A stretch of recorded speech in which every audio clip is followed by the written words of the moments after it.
What if I told you that one of America's richest families, a dynasty worth billions, was built not on gold but on gunpowder and death?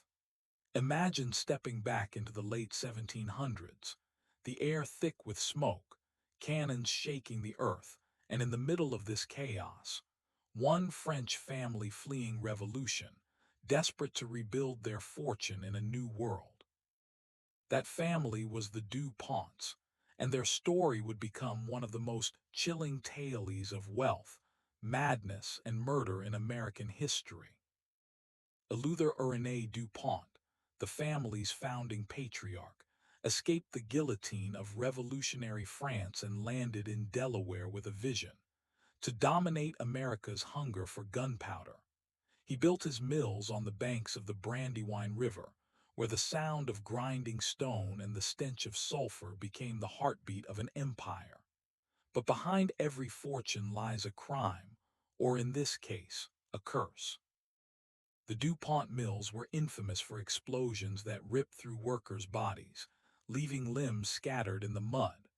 Whole families were destroyed in seconds, their deaths hushed under the weight of contracts with the U.S. military. Soldiers fired their muskets with DuPont powder, cannons blasted with DuPont powder. Even the bloodiest wars of the 19th century were fought with DuPont powder. Wealth poured in, but so did whispers. How many lives must burn for the DuPonts to rise? It wasn't just outsiders who paid the price. Inside the family's sprawling estates, paranoia grew like ivy on stone walls. Marriages twisted into dynastic deals, cousins marrying cousins to keep the fortune pure. Servants whispered about strange rituals, about voices echoing in the halls long after midnight. Some swore the family was cursed, that the river beside their factories carried not water but the screams of the dead. And here's the chilling part. The more powerful the DuPonts became, the darker their secrets grew. Each generation inherited not only fortune but a legacy of fear. Some would call it ambition, others would call it madness. But for John DuPont, the heir who would one day pull a trigger and murder an Olympic champion, it was the destiny of a family that could never escape the ghosts of its past. So here's my question for you. If you were born into a dynasty where fortune meant blood, would you embrace the wealth or run from the curse? Comment your answer now, because in the next chapter, we'll uncover why even the walls of the DuPont mansion seemed to whisper death. They called him the Powder King. Eleuthère du Pont was no ordinary immigrant. He wasn't just escaping the guillotine of revolutionary France. He was carrying with him the formula for power: how to make gunpowder deadlier, stronger, and more profitable than anyone else in America. Picture this: Delaware, early 1800s. Mist rising over the Brandywine River, the grind of mills echoing like drums of war. The stench of sulfur clung to the air, sharp enough to burn your lungs. Inside the DuPont mills, men worked with trembling hands, knowing that one slip, one spark could reduce them to ash. And yet they came. Because if you worked for the DuPonts, your family might eat. If you died, your family would be paid in silence. Explosion after explosion ripped through the compound. Newspapers reported the tragedies as accidents, but locals began to whisper, the DuPonts don't just make powder, they make widows. The family's fortune grew as the death toll mounted, and in a strange way it only seemed to bind the dynasty together. It wasn't just business, it was a religion of control, secrecy, and sacrifice. And EI himself, he lived like a monarch on American soil. While workers' homes shook with the force of blasts, the DuPont mansion stood tall, its grand halls lined with imported French furniture and gilded mirrors. He dined like royalty while his empire was fed by bodies buried in shallow graves. To his admirers, he was a genius. To his enemies, a tyrant. But here's the twist. The very thing that made the family powerful also made them cursed. The factories were not just sites of production, they were sites of trauma. Survivors claimed they could still hear screams in the air long after an explosion ended. The Brandywine River, once a symbol of life, became a graveyard of secrets. As the powder empire grew, so did the paranoia. Competitors accused the DuPonts of bribery, of silencing investigations, of burying evidence. And maybe they did, because one thing was certain: nothing would stop the DuPonts from feeding America's appetite for war. And yet, beneath all the wealth and all the victories, a chilling question lingered. Was the family controlling the powder, or had the powder begun to control them? Because dynasties built on blood always carry ghosts, and those ghosts don't rest quietly. Would you risk working in a factory where every day could be your last for the chance at wealth, or would you walk away? By the mid-1800s, the DuPont empire was unstoppable. Their powder fueled every American war, every expansion, every battlefield where blood soaked the soil. To the outside world they looked untouchable, an aristocracy of industry. But inside the family walls, a darker story was unfolding, one that locals swore was proof of a curse. It began with the explosions. They weren't rare, they were constant. Boom after boom tore through the mills, sending shockwaves across the Brandywine Valley. Families living nearby claimed the ground itself was cursed, trembling with the screams of the dead. Workers prayed before every shift, some kissing their children goodbye as if it might be their last time. Death wasn't just a possibility, it was expected. But the curse didn't stop at the factories. It seeped into the bloodline itself. The DuPonts became obsessed with keeping their fortune pure. Cousins married cousins. Siblings were forced into dynastic unions, all in the name of preserving wealth. Servants whispered about strange dinners where marriages were discussed like business deals and where young women had no choice but to obey. Some called it tradition. Others called it incest. And with each generation, whispers grew louder. The bloodline was poisoned, not just morally but physically. The results: strange illnesses, bouts of madness, sudden deaths that seemed unexplainable. Some heirs grew paranoid, others violent. Depression, delusion, and secrecy plagued the family like shadows that never left. It was as if the fortune itself demanded a price, one that could never truly be paid. Imagine walking through a DuPont mansion at night. The halls lined with portraits of pale ancestors, eyes that seemed to follow you. Servants reported hearing footsteps when no one was there. Doors slammed in empty rooms. One maid swore she saw a figure in the gardens, cloaked in black, staring silently before vanishing into the mist.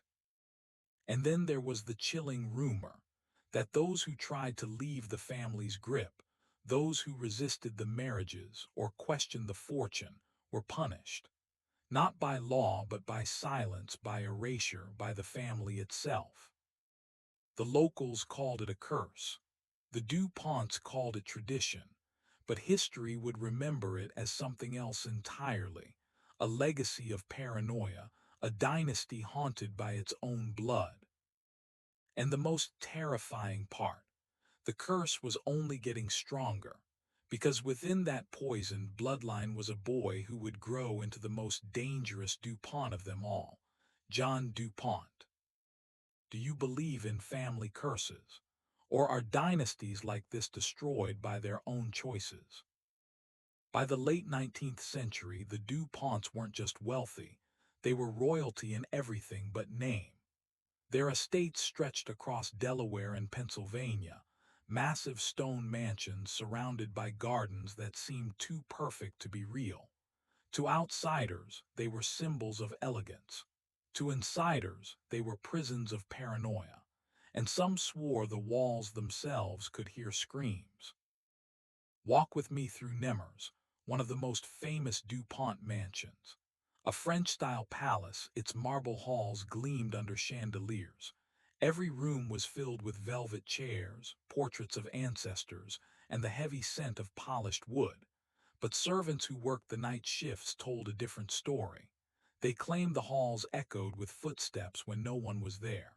Doors opened on their own. The wind carried whispers that seemed to come from nowhere. One gardener told of a night he heard wailing, like a woman crying in agony from the upper floors. When he ran to check, he found the hall empty, except for a single candle flickering in the still air. Another maid swore she saw a pale figure glide down the grand staircase, only to vanish at the bottom. These weren't just ghost stories, they were warnings. The Du Pont estates were beautiful on the outside, but cursed on the inside. And the family didn't help the rumors. They held lavish parties where power was flaunted but emotions were buried. Guests reported that behind every smile was tension, behind every toast was rivalry. Some heirs barely spoke to each other, their hatred hidden under layers of etiquette. In these gilded halls, betrayal was as common as champagne.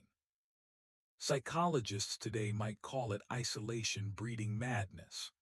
Imagine growing up in a house where you were told the family name mattered more than love, where your spouse might also be your cousin, where leaving was not an option. Wealth built walls, but those walls trapped more than just bodies. They trapped the mind. And yet the family carried on. They expanded their estates, built more mansions, filled more rooms with secrets. But the whispers grew louder. Workers, servants, even visiting politicians began to sense it. Something was wrong inside the dynasty.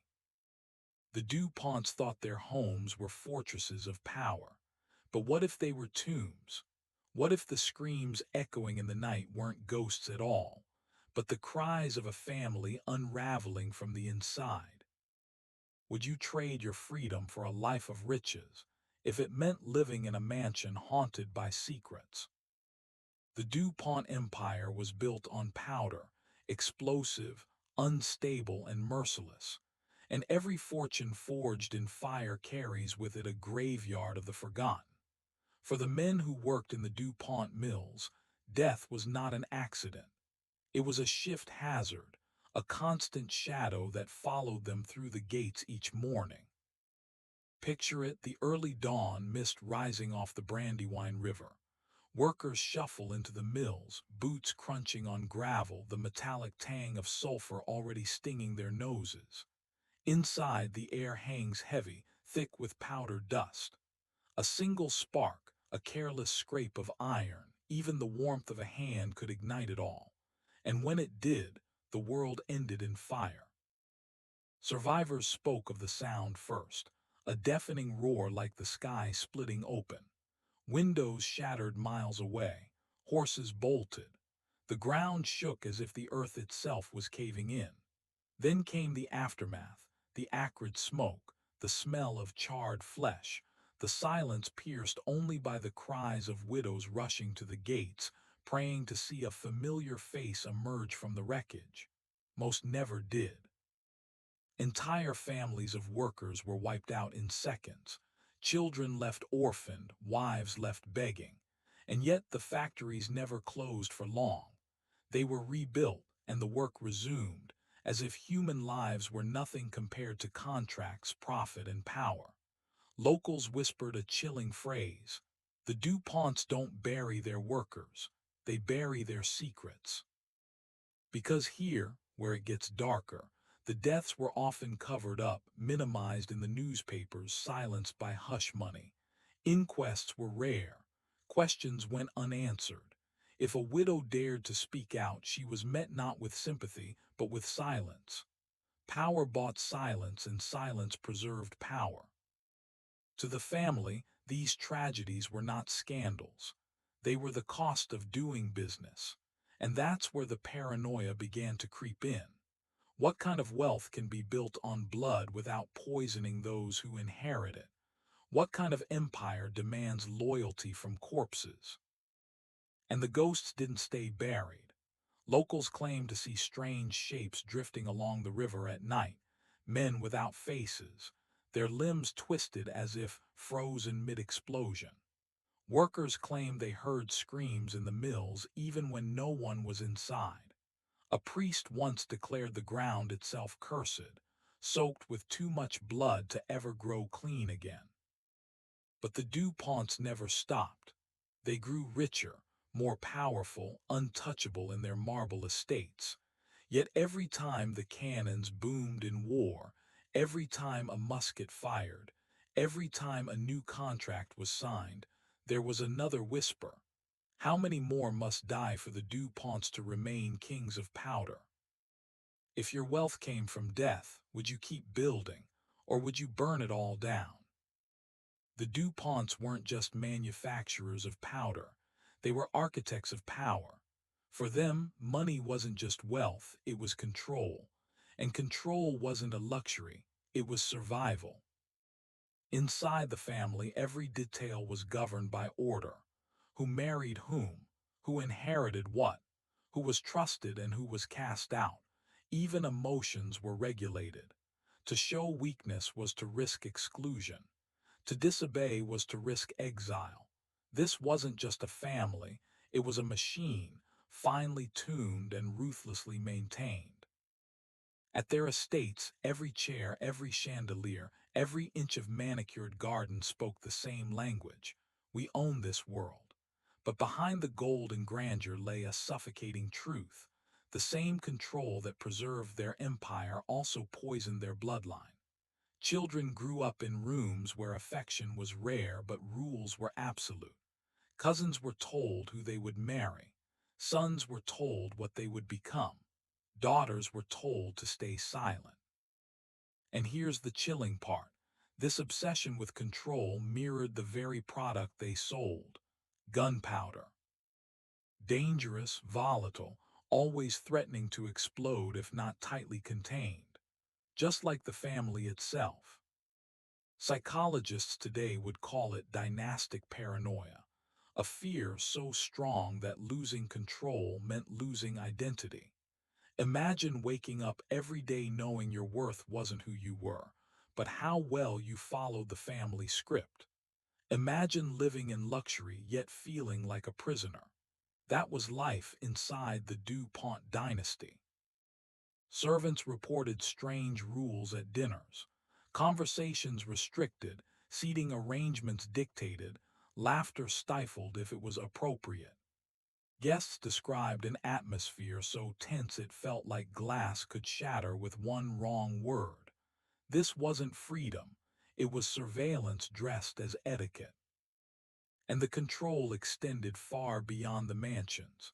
Politicians, judges, local officials, all fell under DuPont influence. Donations kept pockets lined. Silence was bought. Opponents were crushed, not by open violence, but by invisible hands pulling every string. The family's true wealth wasn't in dollars, it was in dominion. But here, where it gets haunting, the tighter the DuPonts gripped their empire, the more their heirs began to slip into madness. Some withdrew entirely, vanishing into estates like ghosts. Others lashed out in paranoia, convinced they were surrounded by enemies. The very obsession that built their empire was cracking it from the inside.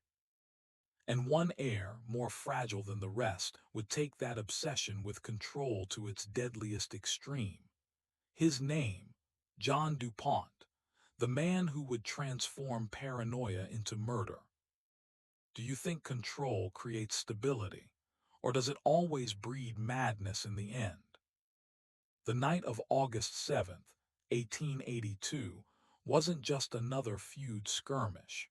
It was the night that nearly burned the entire history of Appalachia to the ground. Picture this. The Hatfield homestead deep in the dark hills of West Virginia suddenly lit up in flames. Arsonists, allegedly McCoy sympathizers, had crept through the shadows and struck with fire. The wooden beams cracked, children screamed, and the night sky turned blood red. The fire wasn't just an attack, It was psychological warfare. The McCoys wanted to show that nowhere was safe, not even the home of the most feared clan in the mountains. Inside, Devil Anse Hatfield faced a choice no man should ever have to make: save the land that defined his family, or save the people he loved. Without hesitation, he ordered everyone out, pulling his kin into the smoky night. The fire consumed the walls, but the Hatfields themselves emerged alive, coughing, burned, and angrier than ever. Now here, where things get chilling. Instead of retreating, Devil Anse swore revenge that very moment. Witnesses claimed his eyes glowed like the fire behind him when he said, "If they want war, we'll bring it to their door." And that's exactly what happened. The next morning, Hatfield riders stormed through the Tug Fork Valley, rifles in hand, hunting down anyone they suspected of helping the McCoys. Innocent neighbors, sympathizers, even distant cousins, no one was safe. This single act, the fire, turned a bloody feud into a full-blown war. No longer was it Hatfield versus McCoy. It was families, neighbors, and entire counties being dragged into the chaos. But here, the plot twist most people don't know. The McCoys denied setting the fire. Some historians believe it may have even been rogue opportunists or hired outsiders, stirring the flames for profit. If that's true, then the Hatfields' rage that followed was built on a lie that would spill more blood across Appalachia than ever before. The fire was supposed to break the Hatfields. Instead, it created something far more terrifying: a family with nothing left to lose. And just when you think the feud couldn't get darker, wait until you see what happens next. Because the retaliation after this fire, it led to one of the bloodiest New Year's Eve massacres in American history. The flames didn't just burn wood. They ignited an inferno of vengeance that Appalachia would never forget. December 31st, 1887. While most families prepared to welcome the new year with food, prayers, and music, the McCoys were preparing for something much darker. Inside Randall McCoy's cabin in Kentucky, the air was thick with tension. His family huddled together, surrounded by the cold winter silence of the mountains. But unknown to them, in the shadows of the forest, a squad of Hatfield men, led by Devil Anse's own sons and allies, were creeping closer. Midnight struck. Instead of church bells or celebration, the McCoy family was met with the deafening roar of gunfire. Bullets shattered windows, splintered wood, and ripped through the walls of their home. The Hatfields weren't here to scare. They were here to destroy. Panic erupted. Children screamed. Randall tried to fight back, but the McCoys were outnumbered and caught off guard. In the chaos, flames began to lick the cabin walls as the attackers set fire to the house. This wasn't just a feud anymore, it was a massacre. Randall's daughter Eleuthère was shot down as she tried to escape the burning cabin. His son Calvin fell moments later, riddled with bullets. His wife Sarah, terrified and furious, begged the Hatfields for mercy, but mercy never came.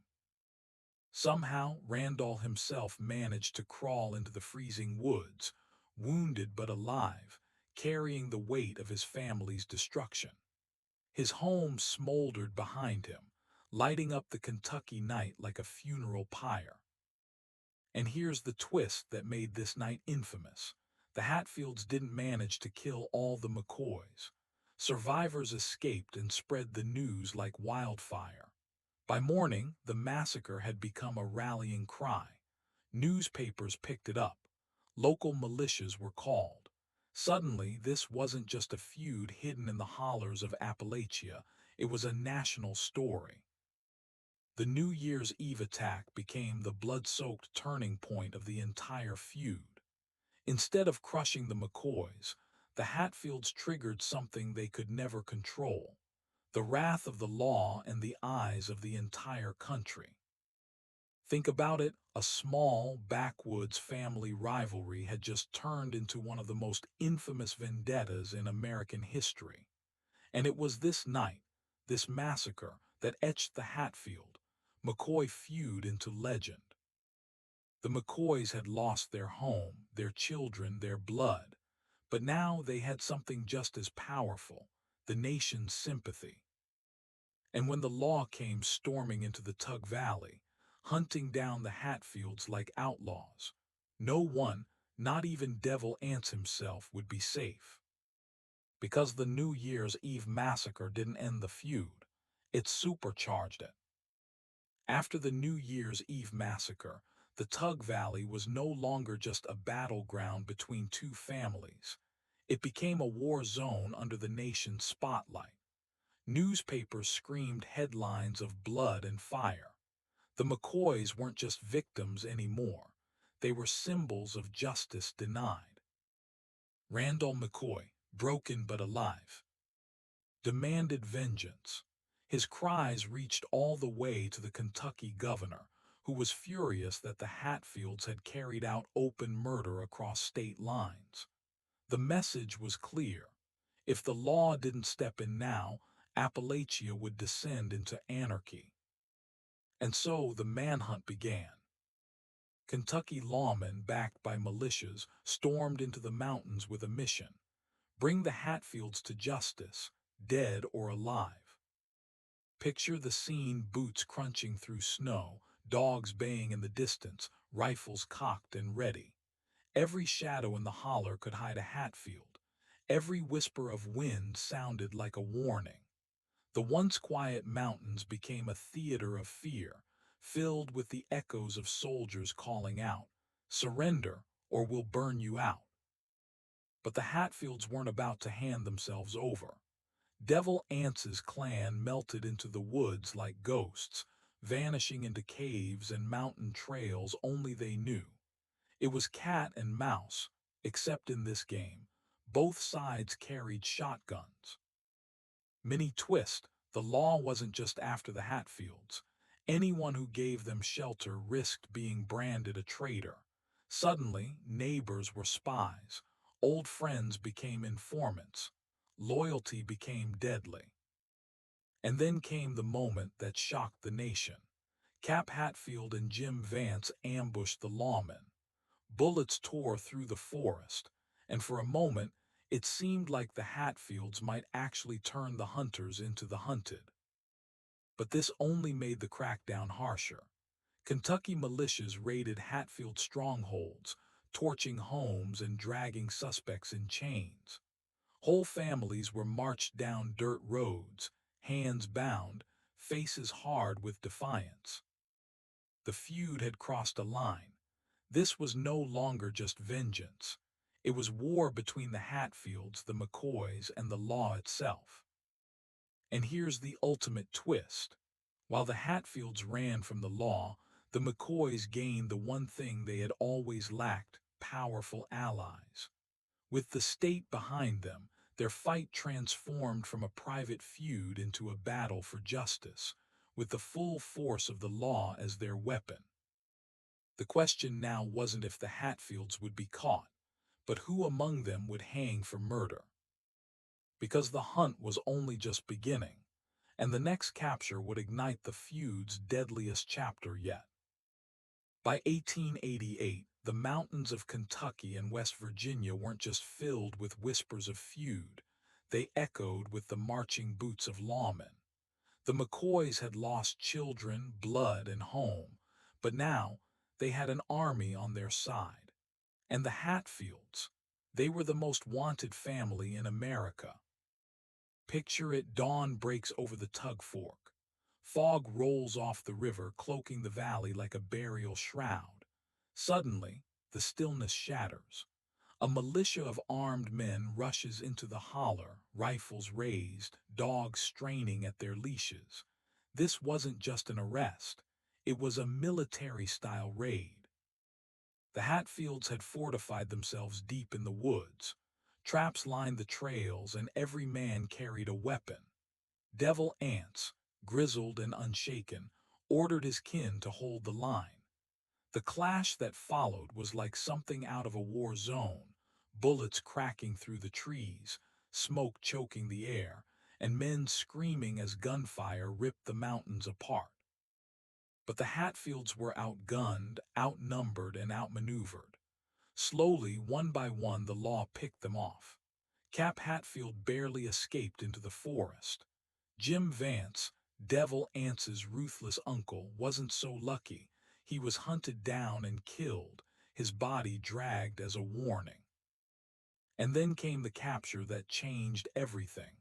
The arrest of several Hatfield sons and allies. Chained together, they were marched out of the woods in front of a crowd that jeered, spit, and shouted for their blood. These weren't just men anymore. They were trophies of justice. Mini twist, the arrest sparked a legal nightmare. The Hatfields were West Virginians, but their crimes had been committed in Kentucky. Which state had the right to put them on trial? Suddenly, the feud wasn't just about bullets and blood. It was about politics, governors, and the Supreme Court itself. Newspapers exploded. Headlines called the Hatfields mountain outlaws and the McCoys blood-soaked victims. But behind the ink, the truth was far murkier. Both families had committed atrocities. Both had blood on their hands. Yet now, the nation wanted a spectacle, a trial that would decide not just the fate of the Hatfields, but the legacy of the feud itself. And here's the chilling twist. The McCoys weren't just seeking justice. They wanted the ultimate punishment. They wanted the Hatfields to hang. The stage was set. The Hatfields, once kings of the mountains, were now prisoners waiting for judgment. But when the trial began, the world would learn that justice in the Tug Valley came at a price, and not every Hatfield would survive it. Because the courtroom wasn't just about the law. It was about revenge dressed in robes. The Hatfield-McCoy feud wasn't decided in the forests where bullets flew, or in the cabins that burned. It shifted into the cold, echoing walls of a courtroom. And for the first time, the world would see America's most infamous family feud put on trial. The year was 1889. The prisoners. Several Hatfields dragged from their mountain hideouts in chains, guarded like war criminals. The charges: murder, arson, conspiracy. But everyone knew the real charge wasn't written on paper. The real charge was hatred itself. Picture the scene. The courthouse was packed to the rafters. Farmers, journalists, preachers, all crammed shoulder to shoulder, hungry to see blood. The air smelled of sweat and wood smoke. Outside, vendors sold food to the crowds like it was a carnival. And inside, the tension was electric, thick enough to choke on. When the Hatfields shuffled in, shackles clinking, people hissed and spat. To the McCoys, they weren't men anymore. They were monsters. The trial began with a thunderclap. Witnesses stepped forward, describing in chilling detail the New Year's Eve massacre, the gunfire, the screams, the flames. A mother crying over her slain children. A husband watching his wife burned alive. Each word twisted the knife deeper into the jury's heart. Mini twist, the defense didn't just plead not guilty. They claimed the arrests themselves were illegal. The Hatfields had been kidnapped across state lines, snatched from West Virginia soil. This wasn't just a feud, now it was a constitutional crisis. For weeks, lawyers battled like gladiators, hurling arguments about state rights, law enforcement, and the reach of justice. But the jury wasn't interested in legal technicalities. They wanted vengeance. And when the verdicts came down, the crowd erupted. Several Hatfields were sentenced to life in prison. But one man, Ellison Cottontop Mounts, a Hatfield relative with a weak mind and tragic past, received the ultimate punishment: death by hanging. The courtroom went silent. You could hear the creak of the wooden benches as people leaned in. The Hatfields roared in protest, swearing that the law was nothing but McCoy revenge in disguise. But it didn't matter. The gallows were already being built. This trial wasn't just about guilt or innocence. It was a stage play, justice as theater. And the execution of Cottentop would become the grand finale, a sacrifice to satisfy the nation's thirst for closure. But here's the darker truth. While the gavel had fallen, the hatred hadn't died. The feud was scarred into the DNA of Appalachia, and no courtroom could erase it. And as the Hatfields awaited their sentences, one haunting question remained. Did justice end the feud, or simply bury it alive? February 18, 1890. A gray winter morning in Pikeville, Kentucky. The sky hung low, heavy with clouds, as if the heavens themselves were mourning what was about to unfold. The crowd began gathering before dawn, thousands of men, women, and children pushing and shoving, their breath fogging in the bitter cold. This wasn't just justice. To them, it was a public spectacle. Vendors sold hot drinks, preachers handed out pamphlets, and children clambered onto fences for a better view. The air smelled of smoke, sweat, and something darker, anticipation. At the center of it all stood the gallows, a crude wooden structure looming against the pale sky, its rope dangling like a serpent ready to strike. And soon, that rope would claim the life of Ellison Cottentop Mounts, a young Hatfield with the mind of a child and the blood of a killer. When Cottentop was led out, shackled and trembling, the crowd erupted in jeers. His pale face twisted with fear. Unlike Devil Anse or Cap Hatfield, he wasn't a hardened fighter. He was weak, simple, and broken. And yet he had become the chosen sacrifice, the scapegoat for every sin of the feud.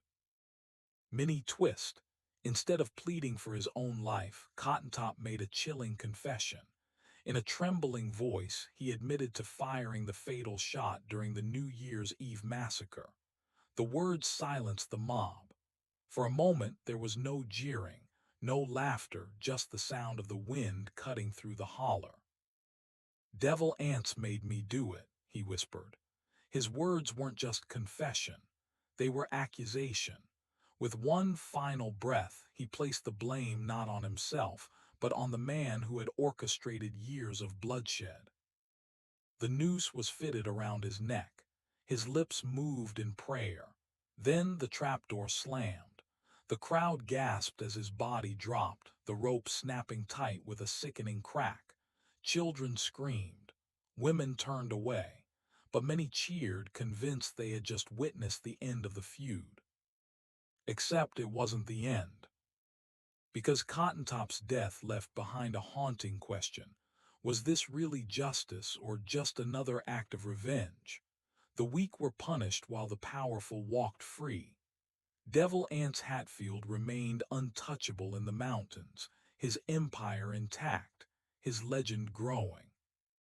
And in that moment, the world realized the truth. The feud didn't die with Cottentop. It simply changed shape, sinking deeper into the bones of Appalachia, where whispers of Hatfields and McCoys would linger for generations. The execution may have closed the courtroom chapter, but the ghost of the feud was far from buried. After decades of blood, fire, and vengeance, Devil Anse Hatfield, the ruthless patriarch who once ruled the mountains with a rifle in his hands, did something that stunned the world. He put down his gun and picked up a Bible. Imagine it. This was the man who led midnight raids, ordered killings, and burned the McCoy home to ashes. His name alone struck terror across Appalachia. And yet, in the twilight of his life, Devil Anse shocked everyone by becoming a preacher. But why? Some whispered it was guilt. The blood of murdered McCoys weighed on him, a ghost he could never outrun. Others said it was fear. the thought of hellfire finally breaking even the devil of the tug fork. And then there were those who believed it was strategy, a way to protect his legacy by rewriting his image before death claimed him. Mini twist, Devil Anse didn't just quietly repent. He staged his transformation as a public spectacle. In 1911, newspapers reported on his baptism in the cold waters of Island Creek, watched by hundreds. The same man once seen as a demon in human flesh now knelt in white robes, dunked beneath the current as a minister proclaimed his salvation. The people gasped, some cried, some laughed, but everyone talked. And here's the deeper twist. Devil Anse never denied his past. He admitted to the killings, the raids, the horrors, but framed them as survival. To him, the feud wasn't murder, it was war. And in war, he claimed, a man does what he must. The baptism wasn't an apology, it was a rebranding. The devil wasn't begging for forgiveness. He was rewriting the story. The atmosphere around his home changed too. Once guarded by rifles and vengeance, it became a place where neighbors came to hear him preach. His sermons weren't soft. They were fire and brimstone, laced with the fury of a man who had lived hell on earth. People came not for comfort, but for the spectacle of hearing a killer speak about God. Think about that irony. The man who had turned blood into legend now turned scripture into theater. Was it true faith, or just another way to keep control even in old age? And yet, one haunting truth remained. No matter how many times Devil Anse preached, no matter how many baptisms or prayers, the McCoys could never forget the blood spilled by his orders. So ask yourself, was Devil Anse Hatfield really saved? Or was this just the final performance of Appalachia's greatest outlaw? If Devil Anse Hatfield ended his life baptized in water, Randall McCoy ended his surrounded by ashes. Randall had once been a proud patriarch, a Civil War veteran, a farmer, and a father of 16.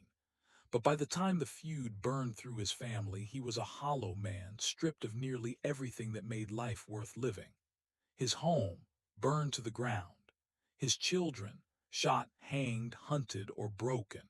His wife scarred both in body and in soul from the massacre that had claimed their family cabin. Imagine him in his final years, gaunt, weathered by war and grief, wandering the same hills that once echoed with gunfire. Where others saw lush green valleys, Randall saw ghosts. Every tree held a memory. Every creek whispered the names of the dead. Mini twist. While Devil Anse reinvented himself as a preacher, Randall sank deeper into bitterness and despair. He refused reconciliation, refused peace. To him, the feud wasn't over. It could never be over. Too much blood had been spilled, too much taken from him. He lived like a haunted man, carrying the feud inside him long after the courts and the newspapers had moved on. And then came the tragedy that sealed his fate. In 1914, while living alone in Pike County, Kentucky, Randall McCoy accidentally set fire to his own home. Flames devoured the cabin just as Hatfield torches had decades before. But this time there were no enemies outside with rifles. There was no battle cry, no vengeance. Only Randall himself, trapped inside the burning house, consumed by the very destruction that had defined his life. The symbolism was brutal. The man who had lost everything to fire in his youth now lost his own life to it in old age. Some called it coincidence. Others whispered it was the curse of the feud, that no McCoy could ever truly escape the flames of hatred. And here's the cruel irony. While Devil Anse lived to old age, surrounded by family and baptized in redemption, Randall died alone, broken, and burned. One man's story ended in reinvention, the other's in ruin. The feud had destroyed both families, but in very different ways. and Randall's fiery death became the haunting closing chapter of the McCoys' side of the tale. So here's the question no historian can answer. Was Randall McCoy a victim of the feud, or was he consumed by his own refusal to let it go? Because in the end, the fire that took his life wasn't just wood and flame. It was the feud itself, burning one last time until nothing was left. By the time Randall McCoy lay dead in the ashes of his burned cabin and Devil Anse Hatfield preached sermons in the mountains, the feud itself had already outlived them. The bullets had stopped, the trials were over, but the legacy of the feud refused to die. Because the Hatfields and McCoys weren't just two families anymore. They had become a symbol, a living legend of what happens when pride and vengeance spiral out of control. Picture it, newspapers in New York and Chicago still ran stories decades later, calling the feud America's most bloodthirsty family war. Schoolchildren whispered about it in classrooms. Traveling preachers used it as a warning against sin. Even vaudeville shows and early films reenacted the feud, turning real blood into entertainment. The Hatfields and McCoys weren't people anymore. They were characters in a never-ending American nightmare. Mini twist, the feud didn't just haunt Appalachia. It spread across the country as a cultural warning. Politicians compared rival parties to the Hatfields and McCoys. Sports announcers used it to describe brutal rivalries.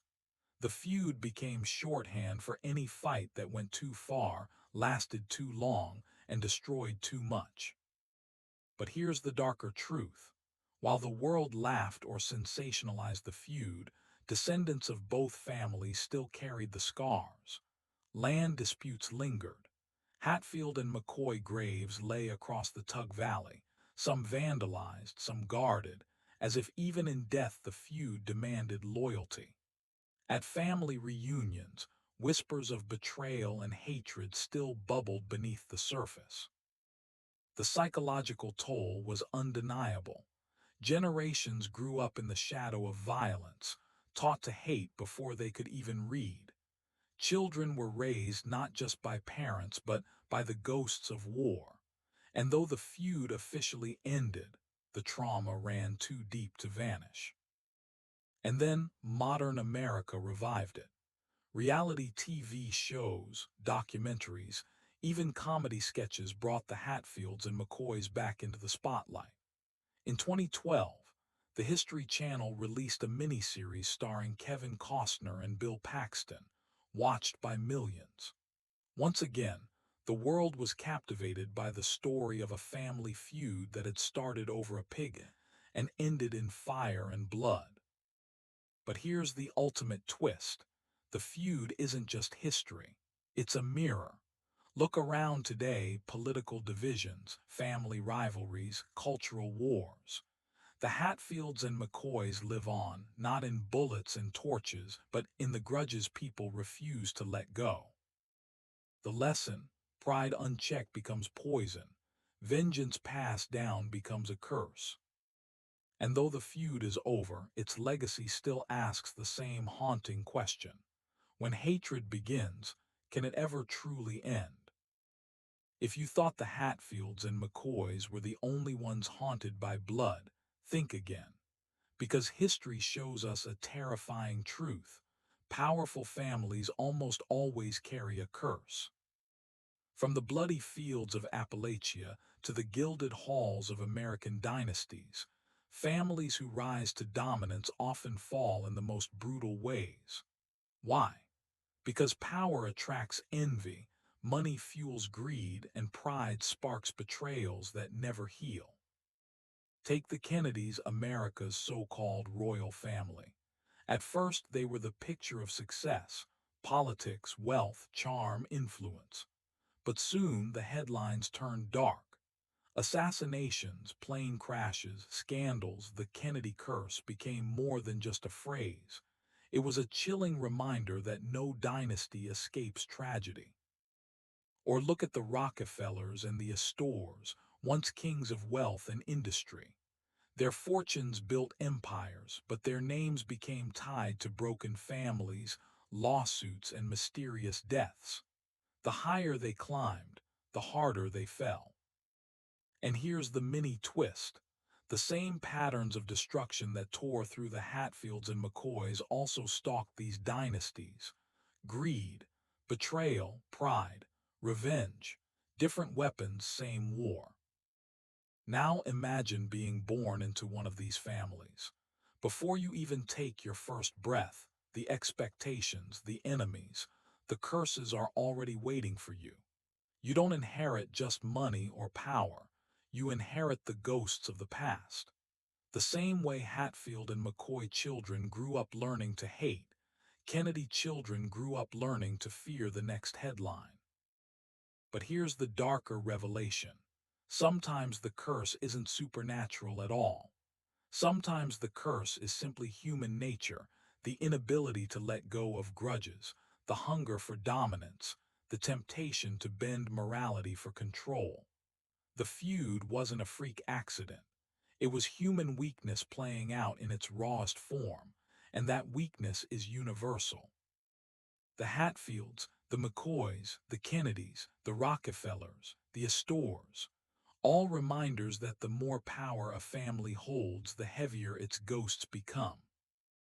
And just when you think the curse ends with one generation, it doesn't. History has proven that dynasties rarely die clean. They leave echoes, rippling down the bloodline, destroying from within until the name itself becomes both crown and coffin. So ask yourself, is it really luck to be born into power? Or is it the start of a countdown, a ticking clock toward inevitable tragedy? Because if the Hatfields and McCoys taught us anything, it's this. Sometimes the deadliest battles aren't fought with guns. They're fought with legacy. Amid all the gunfire, the vendettas, and the graves left behind, there's a part of the feud almost nobody talks about. Not everyone picked up a rifle.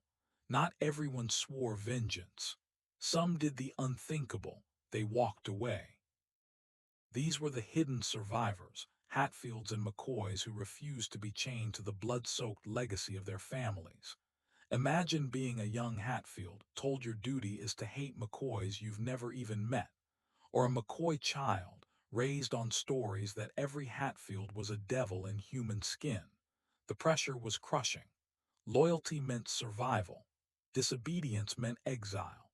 Yet a few quietly slipped out of the Tug Valley, choosing peace over war. Mini twist. Some survivors didn't just leave, they changed their names. They buried their lineage, erased their connection to the feud, and started new lives in Ohio, Kentucky, even out west. For them, survival meant disappearing completely. Their descendants walk among us today, unaware that their bloodline once carried the weight of one of America's darkest feuds. But the story grows stranger. In rare cases, Hatfields married McCoys. Love, the one force strong enough to defy hatred, burned like a forbidden flame in the ashes of war. Can you imagine the courage it took to unite with the very name your family had been sworn to destroy? Those unions weren't just marriages, they were acts of rebellion, proof that even in the darkest feud, humanity still found cracks of light. Yet even escape came with its own curse. Survivors carried trauma like scars you can't see, nightmares of raids, whispers of betrayal, the constant fear that even hundreds of miles away, vengeance might find them. Some never spoke of the feud again, as if silence was the only way to smother the ghosts. And here's the darker truth. Not every survivor found peace.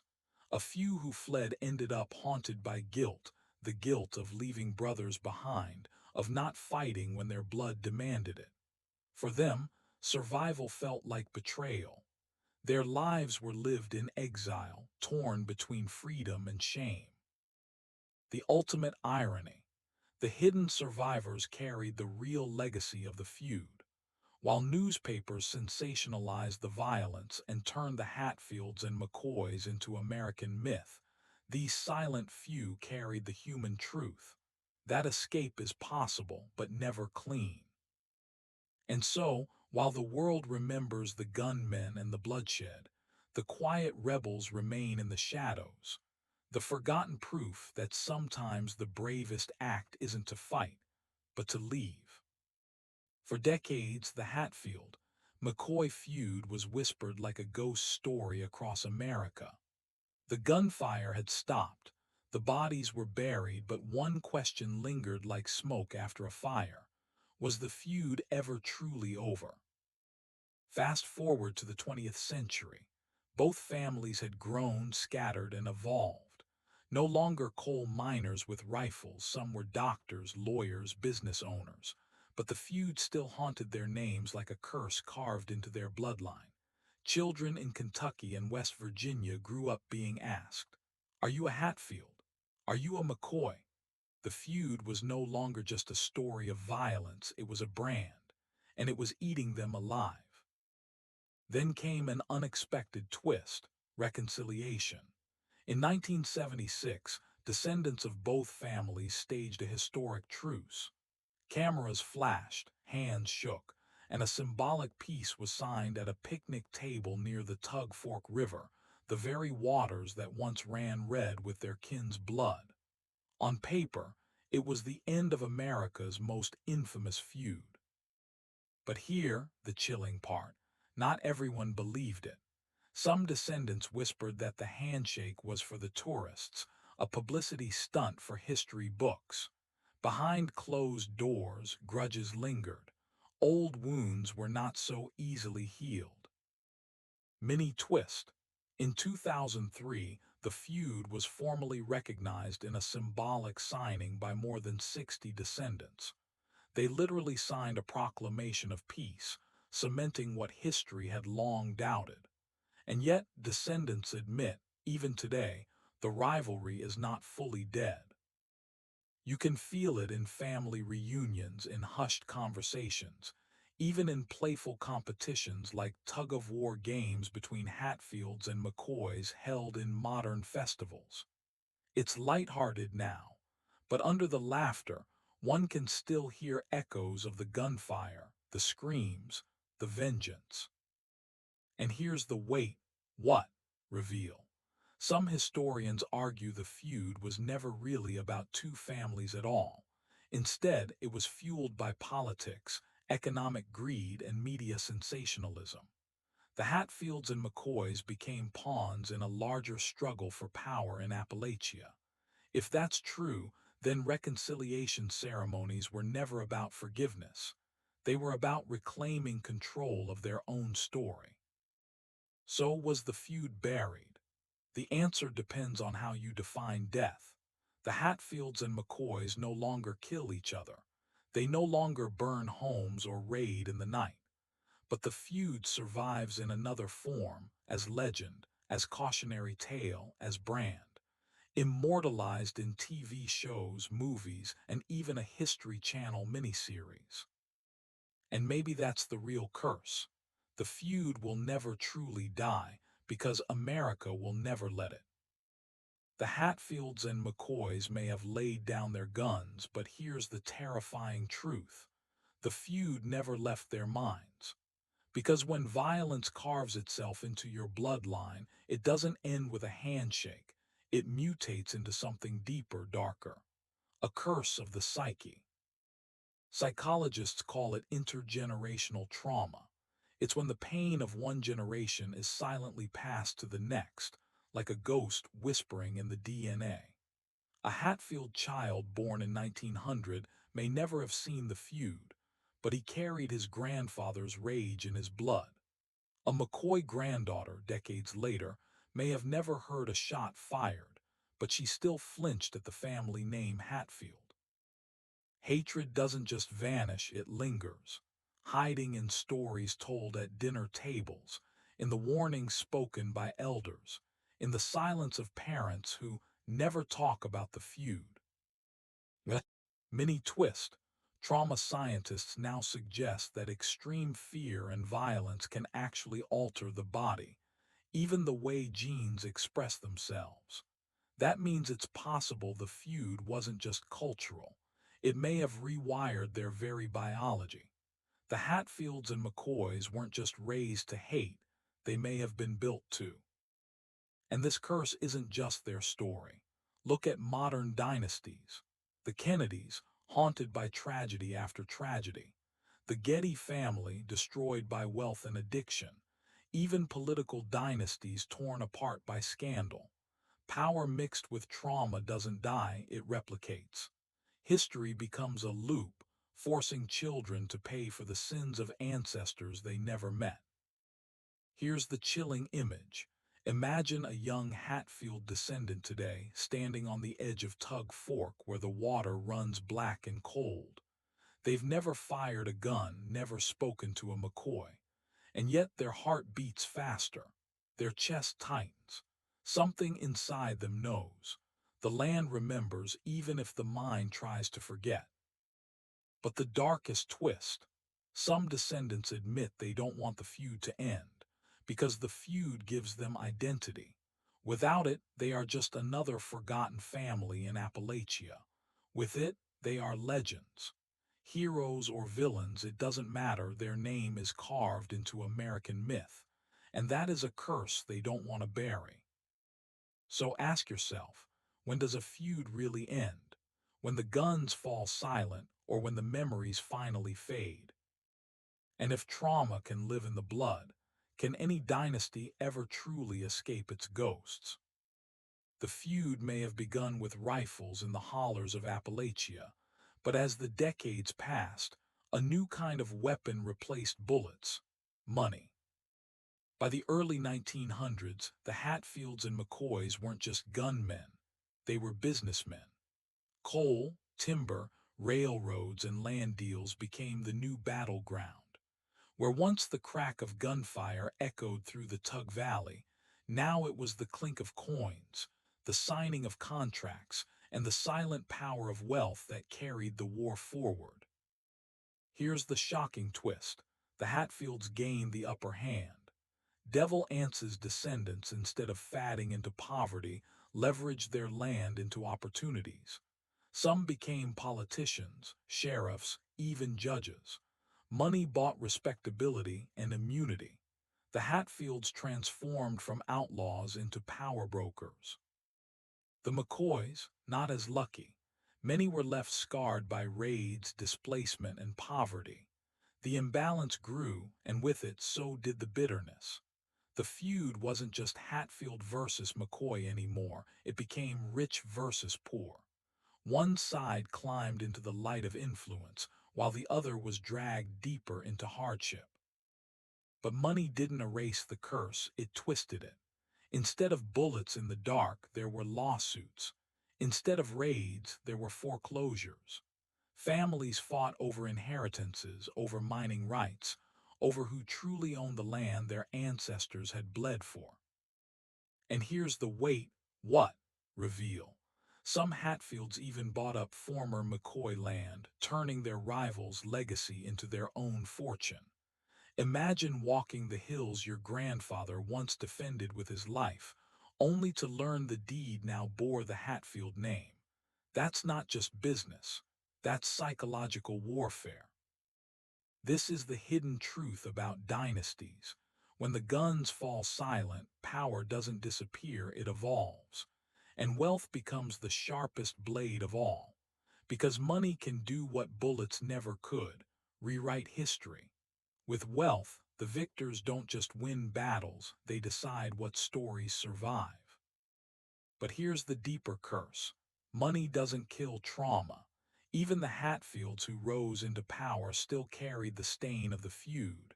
Whispers of devil ants, memories of blood-soaked nights. A fortune built on violence is never clean. And so the feud survived, not in shootouts but in boardrooms and banks. Guns made them infamous. Money made them untouchable. The question now isn't who pulled the trigger, it's who signed the check. You thought the Hatfields and McCoys were just a backwoods feud. Think again, because here's the jaw-dropping twist. Their legacy of blood and vengeance echoes inside America's richest dynasties, even the DuPonts.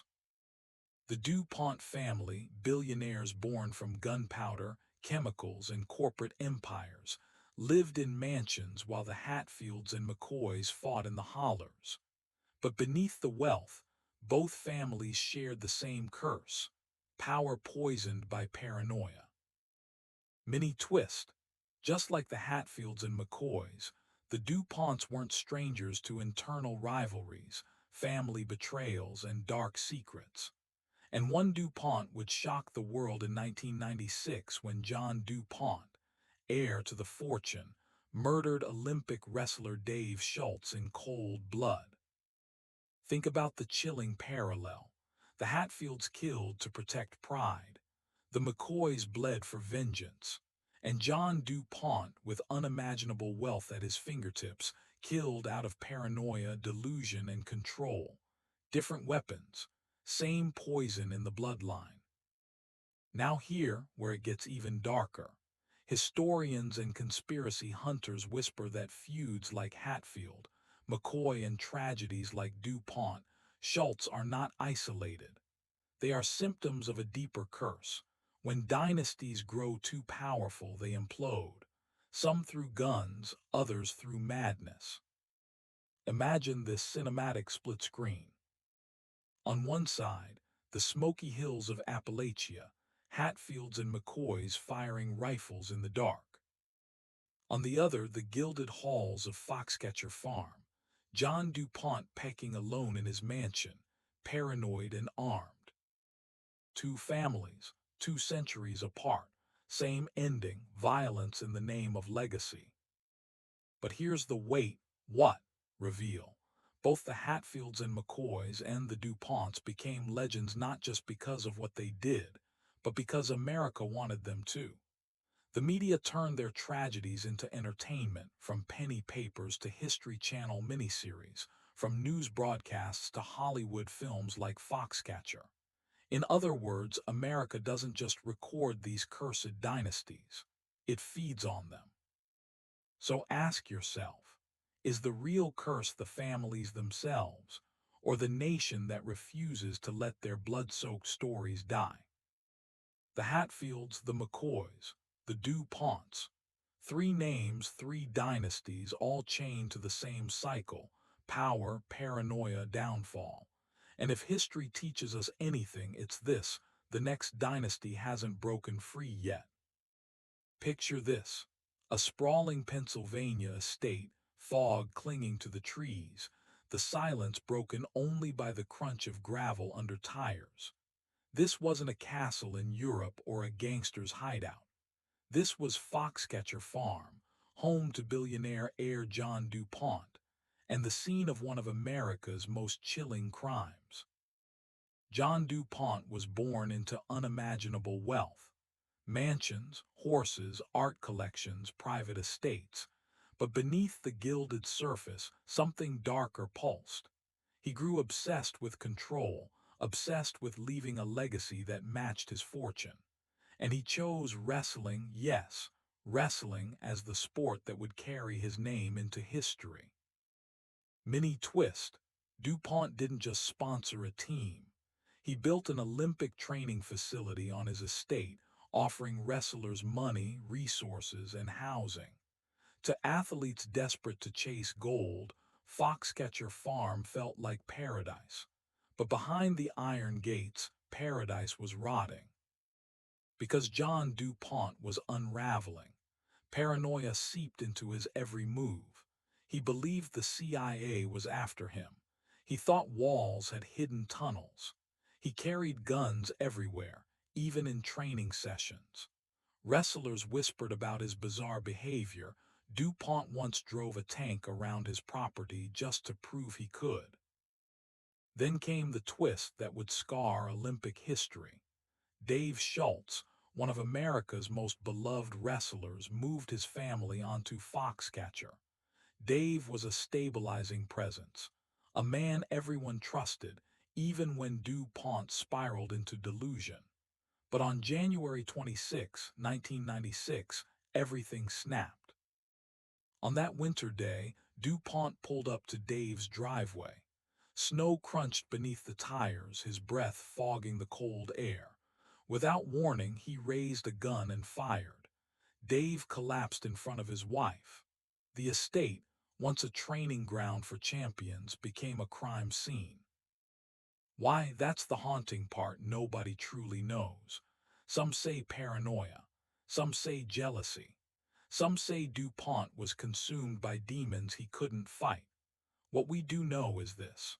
One of the richest men in America murdered one of its greatest athletes, not in war or feud, but in cold, senseless madness. And here's the deeper wait, what? Reveal. DuPont didn't even run. He barricaded himself in his mansion, holding police at bay for 2 days. A billionaire, hiding inside his fortress of wealth, surrounded by trophies and paranoia. It was the final act of a man who thought money made him untouchable until reality broke through. Foxcatcher Farm wasn't just a crime scene. It was proof of a horrifying pattern. Dynasties don't just collapse in poverty or feud. Sometimes they rot from within, their wealth becoming the cage that drives them insane. The snow at Foxcatcher Farm had barely melted when John DuPont was dragged from his mansion in handcuffs. The world watched in disbelief. A man worth $200 million, a DuPont heir, had murdered an Olympic champion. And now, the unthinkable question loomed. Would money protect him from justice? Inside the courtroom, the air was thick with tension. Reporters filled every seat, their pens scratching like daggers on paper.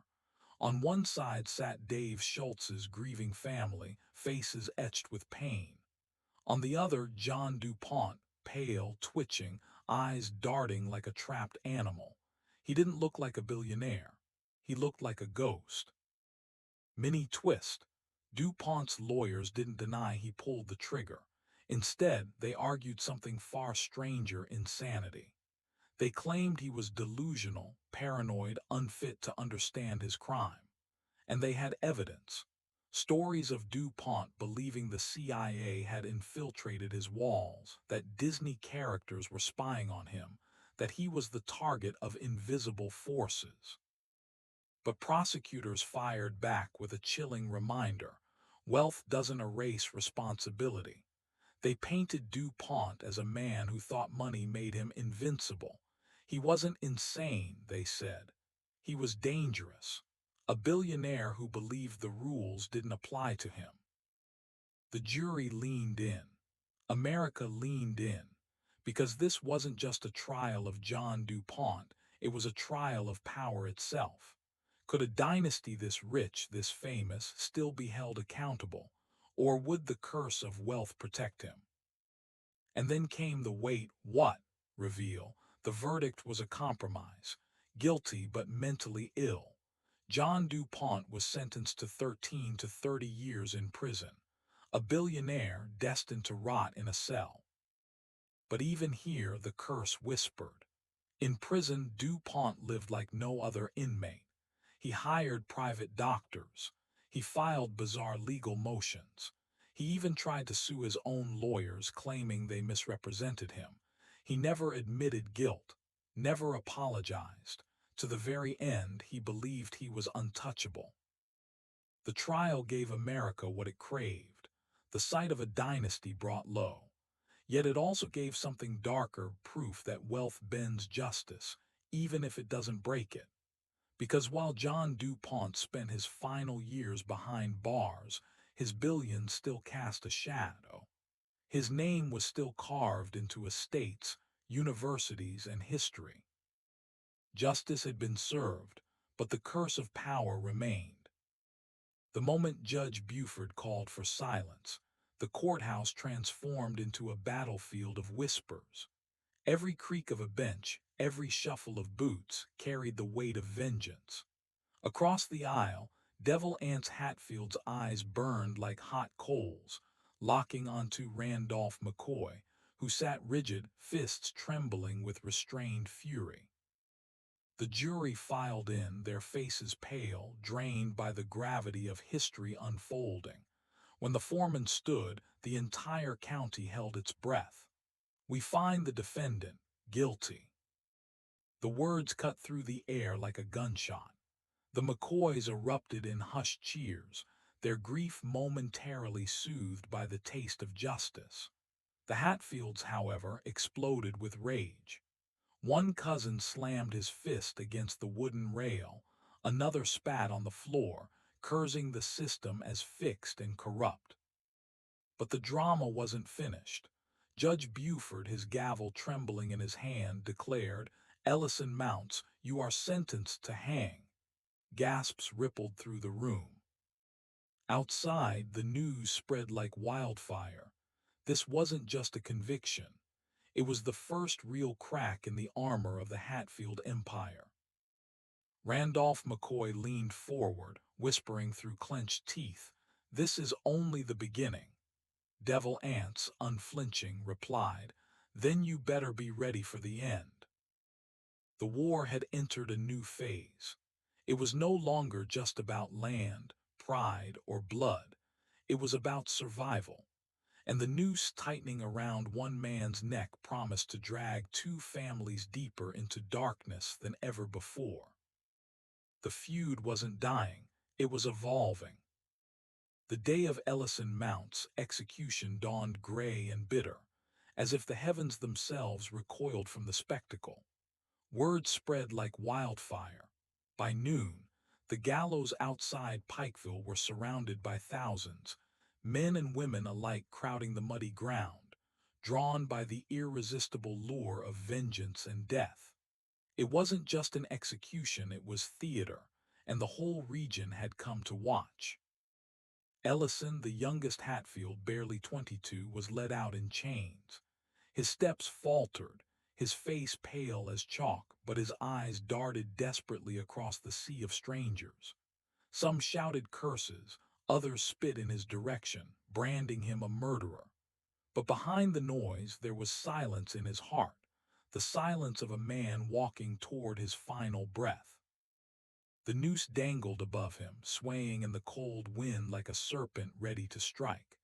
As the sheriff read his sentence, Ellison's voice broke through the crowd. I never wanted this feud.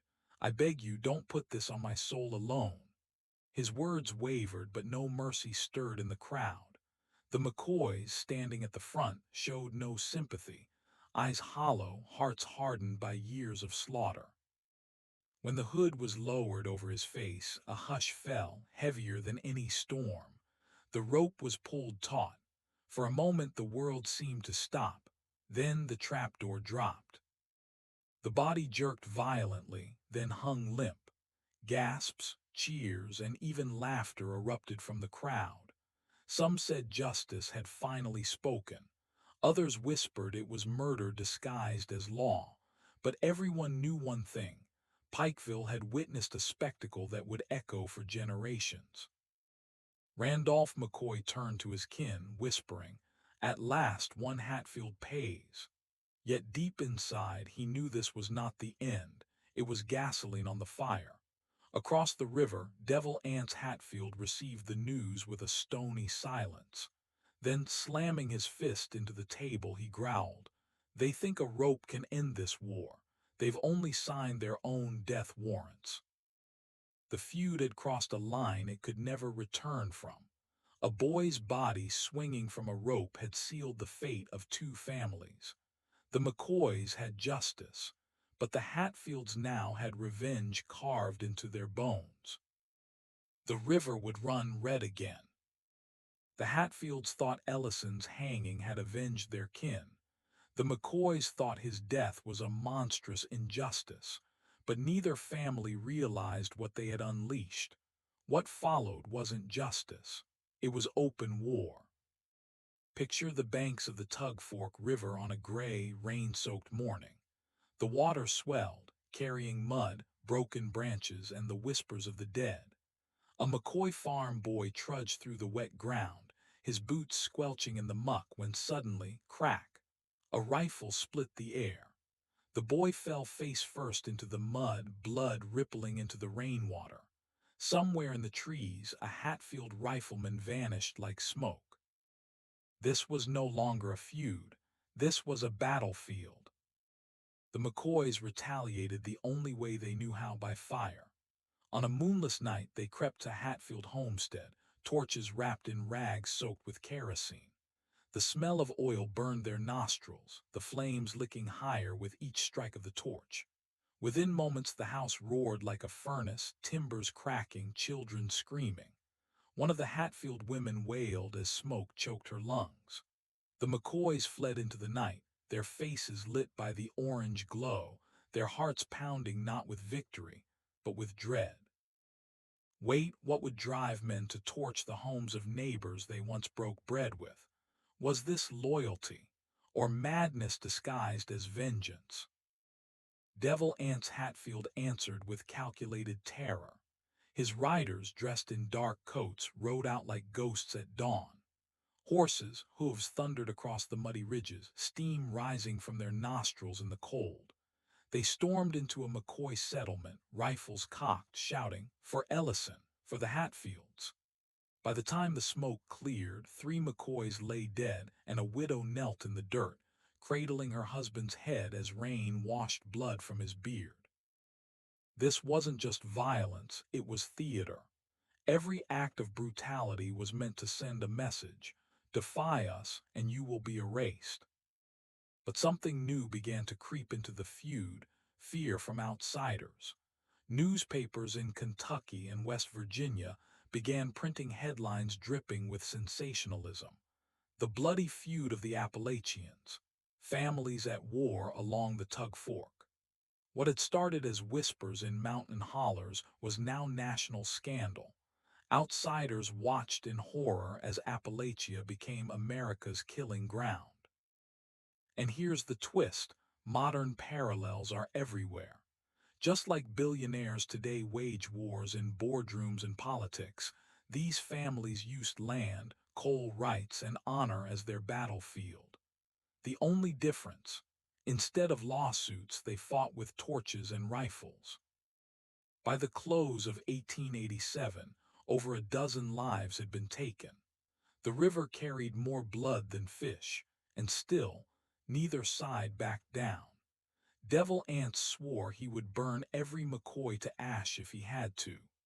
Randolph McCoy muttered in the shadows that justice would come from God himself if not from his own rifle. The Tug Fork wasn't just a river anymore. It was a border drawn in blood. New Year's Eve, 1888. For most of America, it was a night of celebration, champagne, and resolutions. But for the McCoys, it was the night hell itself rode down from the mountains. The moon hid behind thick clouds, and the Tug Fork lay frozen under a skin of ice. Inside Randolph McCoy's cabin, the family huddled close, the crackle of the fireplace the only sound breaking the silence of the cold. Children slept under patched quilts, while Sarah McCoy, Randolph's daughter, whispered a prayer under her breath. The smell of wood smoke filled the air, heavy but comforting. For a brief moment it felt safe. Then came the dogs. A low growl, a bark, then the thunder of boots crashing through the snow. Before Randolph could even grab his rifle, the cabin door exploded inward. The Hatfields were here. Armed with rifles and pistols, their shadows stretched across the cabin walls like demons. Devil Anse's men shouted, "Burn it down!" Torches hissed as fire licked the dry timbers. The cabin erupted into chaos. Screams pierced the night as the family scrambled. Flames crawled across the roof, the stench of burning wood mixing with the acrid bite of kerosene. Randolph's wife, Sarah, tried to drag her children to safety, but bullets ripped through the smoke. 2 of the McCoy children fell, their cries silenced in an instant. Randolph himself was struck in the head with the butt of a rifle, blood pouring down his face as he staggered toward the door. Outside, snow glowed orange from the flames. Neighbors, hearing the gunfire, stood frozen in the distance, powerless to stop the inferno. They could only watch as the McCoy cabin was reduced to ash, screams swallowed by fire. Wait, did the Hatfields mean to kill them all? Or was this supposed to be a message, a spectacle of terror meant to break the McCoys once and for all? The newspapers would call it the New Year's Massacre. 3 McCoy children lay dead. Randolph's wife, Sarah, was beaten and left for dead. The rest of the family barely escaped into the icy woods, their bare feet crunching across frozen ground as flames roared behind them. Randolph, battered and broken, clutched his surviving children and swore through bloodied lips, "They will pay for this." The massacre shocked the nation. This wasn't just a feud anymore, it was slaughter. Outsiders compared the Hatfields to medieval warlords, Appalachia to a lawless frontier. Politicians demanded order, sheriffs promised justice, but no law seemed strong enough to cage the fury of these families. Modern parallels. Think of how media today thrives on tragedy. Just as TikTok and Twitter amplify scandal, 19th century newspapers sensationalized every death, turning the feud into America's first viral bloodbath. By dawn, the McCoys had lost everything. Their home lay in ruins, their children buried in shallow mountain graves, and Randolph McCoy, once just a farmer, now carried the rage of a man who had nothing left to lose. The New Year's massacre changed everything. Until now, the feud had been a private war in the hollers of Appalachia, neighbors killing neighbors, blood spilling quietly into the soil. But once children were burned alive in their own home, America demanded justice. The feud was no longer just a family matter. It was a test of law itself. Sheriffs and deputies from both Kentucky and West Virginia swore they would act. But here lay the problem. The Tug Fork River wasn't just water, it was a border.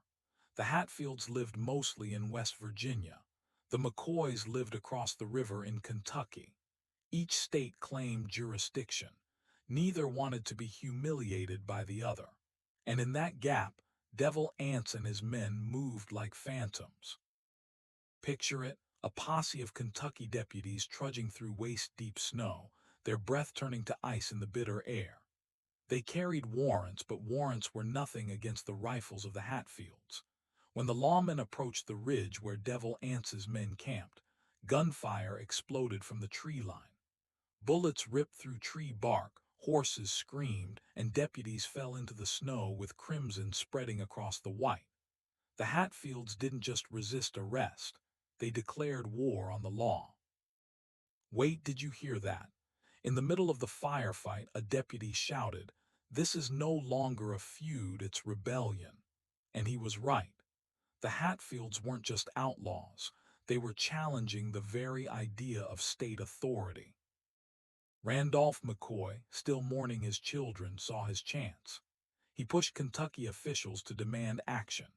Politicians fumed, preachers thundered from pulpits, and newspapers printed headlines like, "Will the Hatfields destroy the Union from within?" The nation, still scarred from the Civil War just 2 decades earlier, saw eerie parallels. If two families could defy law and order across state lines, what did that say about the strength of America itself? The stage was set for a showdown, not just between Hatfield and McCoy, but between chaos and law. And here's the twist. The Hatfields didn't see themselves as criminals. Devil Anse told reporters that he was the one protecting his family, that the McCoys were the aggressors, and that the law was being twisted by politicians hungry for headlines. In his mind, he was no outlaw. He was a soldier defending his blood. Modern echo. Think of drug cartels or tech billionaires today who grow so powerful they bend the law to their will. The Hatfields, like those dynasties, weren't just fighting rivals. They were fighting the system itself. By late 1888, warrants were flying, posses were marching, and both states stood on the edge of declaring open conflict. The feud had gone from a family tragedy to a constitutional crisis. And Devil Anse Hatfield, he was about to discover that no dynasty, no matter how feared, could outrun the weight of history forever. The Hatfields believed they could outwit the law. Devil Anse's men moved through the ridges like shadows, sleeping in caves, hiding in barns, never staying in one place for more than a night. They trusted only kin, but in a feud like this, trust was a weapon waiting to be turned. It began with whispers. A cousin of the Hatfields, broke, desperate, and bitter, was spotted in Pikeville, Kentucky, drinking hard liquor with strangers. The next morning, Kentucky deputies rode out with fresh confidence, muttering one phrase that echoed like a death sentence: "We've got their trail."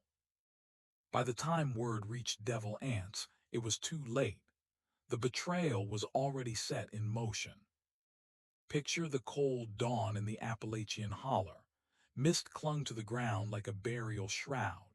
The Hatfields, half awake, stoked a fire, the smell of bacon sizzling in the skillet mixing with wood smoke. Birds hadn't yet begun to sing. The only sound was the pop of wet logs in the flames. Then silence broke like glass. Gunfire erupted from the ridge above.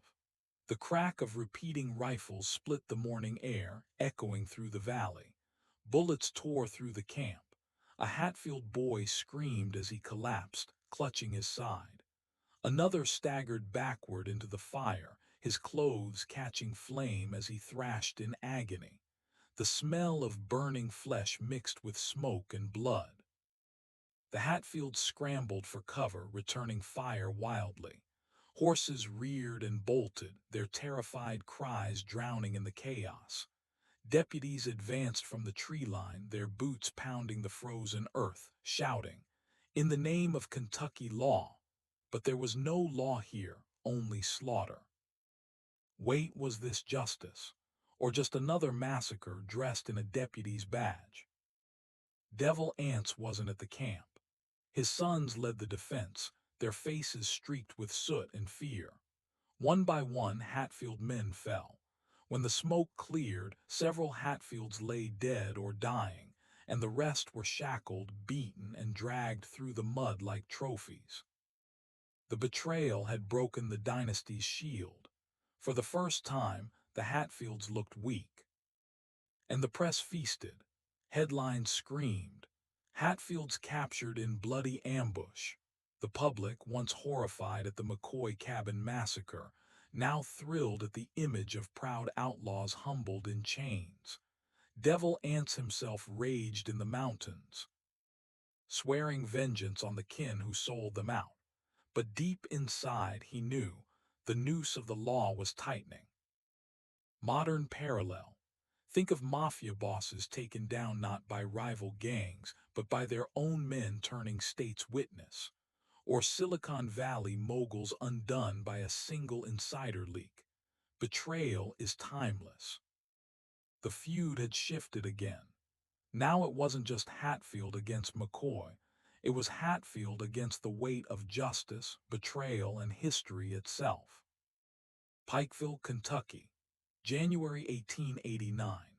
The courthouse was packed to the rafters. Farmers, widows, newspapermen, and drifters all crammed shoulder to shoulder, their breath fogging the cold glass windows. Outside, the streets were lined with wagons and horses as if the whole county had gathered for a carnival. But inside, no one was smiling. This wasn't just a trial. It was the stage where the fate of the Hatfields would be carved into history. At the center sat the Hatfield prisoners, shackled and gaunt from months in filthy jails. Their eyes flicked between the judge and the mob staring them down. Whispers hissed through the room like snakes. Murderers. Devils. They burned the McCoys alive. Every cough, every creak of the wooden benches seemed to carry judgment. Then came the moment everyone had been waiting for, the testimony. Randolph McCoy, gray-bearded and hollow-eyed, stepped forward. The courtroom fell silent. His voice cracked as he pointed at the Hatfields. They came into my home with torches. They murdered my children. They beat my wife and left her to die. If there's justice in Kentucky, you'll hang them all. The crowd gasped, women wept, and Randolph's trembling hands made the story feel less like testimony and more like a sermon of vengeance. But wait, was it truth or performance? The Hatfields' lawyer argued that the McCoys had started much of the violence, that Randolph himself had armed his sons and waged war. He claimed Kentucky had no right to try West Virginia men in the first place. The trial, he thundered, was a kidnapping, not justice.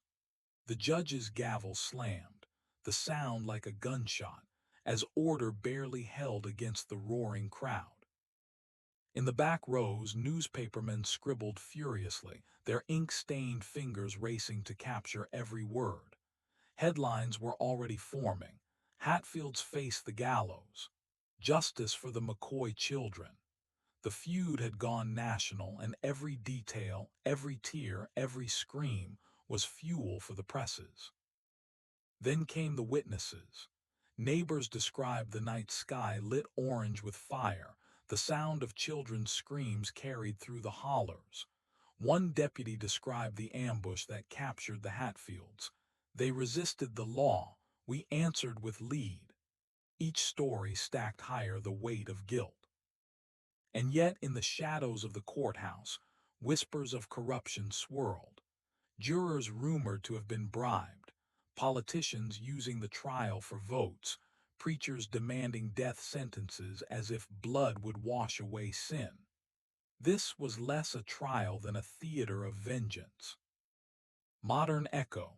Think of today's trials that become media circuses, the O.J. Simpson case, or billionaire fraud hearings where the court feels less about truth and more about spectacle. The Hatfield trial was no different. When the verdict came, the courtroom erupted. Several Hatfields were sentenced to life in prison. One, Ellison Cottontop Mounts, was condemned to hang. Gasps filled the room, and outside the crowd cheered as if a war had finally been won. But the truth, the feud wasn't over. The verdict was just another chapter in blood. February 18, 1890. The town of Pikeville awoke to a chill that cut straight to the bone. A gray mist clung to the streets, the kind of fog that muffled sound and blurred faces into shadows. But through that fog rose something unmistakable, the silhouette of the gallows. Rough timbers lashed together, creaking in the damp air, ropes swaying like ghostly pendulums. Ellison Cottontop Mounts, nephew of Devil Anse, was the man chosen to pay the ultimate price. He was young, barely in his 20s, with pale eyes that never seemed to focus. Some said he was slow-witted, others whispered he had the mind of a child. But in this blood-soaked saga, he had been cast as the villain to be sacrificed. The crowd gathered early, boots crunching on frozen mud, the smell of whiskey and sweat heavy in the air. Men climbed onto wagon wheels for a better view. Women clutched shawls tighter around their shoulders. Children, yes, even children, perched on fences, their wide eyes reflecting both horror and fascination. For Pikeville, this was more than punishment. This was theater. Inside the jail, Cottontop prayed in a cracked whisper. Witnesses later said his voice trembled like a hymn sung in a storm. God have mercy on me. I didn't mean to kill nobody. The guards shackled his wrists, the iron biting his skin, the clank echoing down the narrow corridor like a death bell. When he stepped outside, the crowd surged forward. Gasps, curses, and jeers filled the morning air. One woman spat at him. Another shouted for the McCoys. But some faces, even among the McCoys' allies, looked away. Executing a boy with the mind of a child didn't feel like justice. It felt like revenge. The march to the gallows was slow, boots dragging across the dirt, the sound of chains rattling with each step. Cottentop's lips moved constantly. Some said he prayed. Others claimed he sang an old mountain ballad, his voice faint as the fog. The noose swung above him, rough hemp twisted like fate itself. Wait, was this really closure, or just another chapter in the cycle of blood? The hangman placed the rope around his neck. Silence fell, thick and suffocating. Even the jeers quieted. For a heartbeat, it seemed the entire county held its breath. Then, in a trembling voice, Cottentop uttered his final words. "The Hatfields made me do it." The trapdoor dropped. The rope snapped tight. His body jerked, then swung still, creaking in the morning wind. A collective gasp rippled through the crowd, followed by cheers from some and tears from others. Newspapers declared it the end of the feud. Headlines screamed, "Cottentop mounts hanged, justice served." But in truth, no rope could erase the graves already filled or the scars carved into the mountains. Modern echo. Think of executions broadcast on TV or trials that grip the internet. Moments when society demands blood to heal wounds that can never truly close. The Hatfield-McCoy feud had now grown into something far greater than a family quarrel. It had become a living, breathing monster, one that devoured men, women, and children without mercy. By the time the smoke of 1888 cleared, the rivers and hills of Kentucky and West Virginia had been painted red with blood. Yet instead of pulling back, both families seemed trapped in a cycle they could no longer escape. Devil Anse Hatfield, once respected as a shrewd patriarch and war veteran, had been transformed into something else entirely. The hanging of Ellison Hatfield and the brutal New Year's Day raid had hardened him. His voice grew colder, his gaze sharper. To his men, he was no longer just their leader. He was vengeance itself. To the McCoys, his very name struck terror, whispered like a curse that carried death with it. Randall McCoy, however, was no less consumed. Once a proud but simple farmer, his home now lay in ruins. His children's blood had soaked into the earth of Pike County. His wife, Sally, carried scars not only on her skin but deep within her spirit. Randall was no longer fighting for honor or pride. He was fighting for survival, for the hollow chance to balance scales that could never truly be evened. And yet, the feud was no longer just Hatfields against McCoys. Neighbors, friends, and even strangers were drawn into the bloodshed. The Tug Fork region had turned into a battlefield where loyalty could mean life or death. Some men joined because of old debts, others for land disputes, and still others simply because violence had become the law of the hills. The law itself struggled to keep pace. Deputies, judges, even governors were drawn into the feud's gravity. Arrest warrants were issued, only to be ignored or met with gunfire.